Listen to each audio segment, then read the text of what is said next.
Известный уйгур, опубликовавший книги об уйгурской культурной самобытности и преследовании уйгуров в Китае, приговорен к тюремному заключению по данным Норвежского фонда и властей Восточного Туркестана.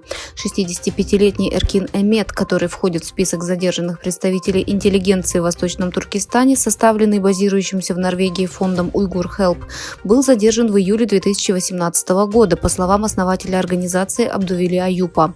По словам семьи Эмета, власти обвинили его в подстрекательстве к этническому сепаратизму, и он отбывал тюремное заключение, сообщил источник в Кашгаре, попросивший об анонимности по соображениям безопасности. По конфиденциальным каналам Аюп выяснил, что Эмет, скорее всего, был арестован именно потому, что был причастен к публикации или распространению 2 книг. Материалы, написанные или опубликованные видными уйгурами, находились под пристальным вниманием, даже если ранее они были одобрены правительством. Инвесторы потребовали от Zara раскрыть список цепочек поставок на фоне опасений по поводу существования принудительного труда в Восточном Туркестане.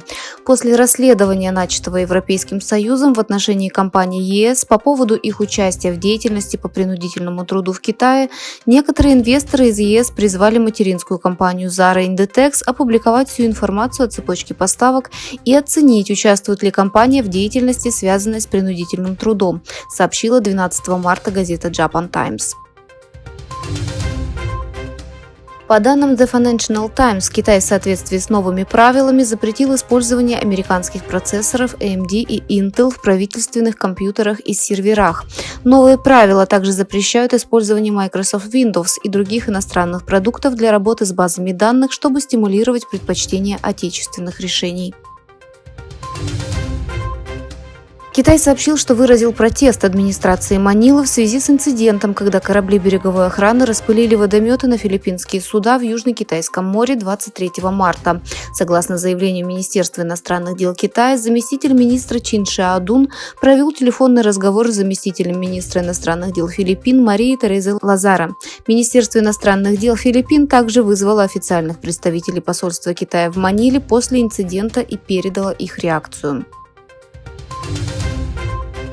Пхеньян сообщил, что премьер-министр Японии Фумио Кисида попросила встречи с северокорейским лидером. Ким Йо Джон, сестра северокорейского лидера Ким Чен Ына, заявила: Кисида передал свое намерение лично встретиться с президентом Корейской Народно-Демократической Республики как можно скорее. Ким Йо Джон заявила, что встреча маловероятна без изменения политики Токио.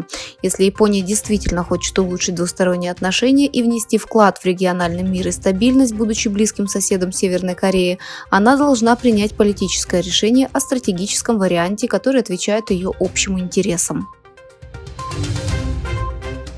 Суд постановил арестовать 4 обвиняемых в организации теракта в концертном зале Крокус Сити Холл в Москве, столице России.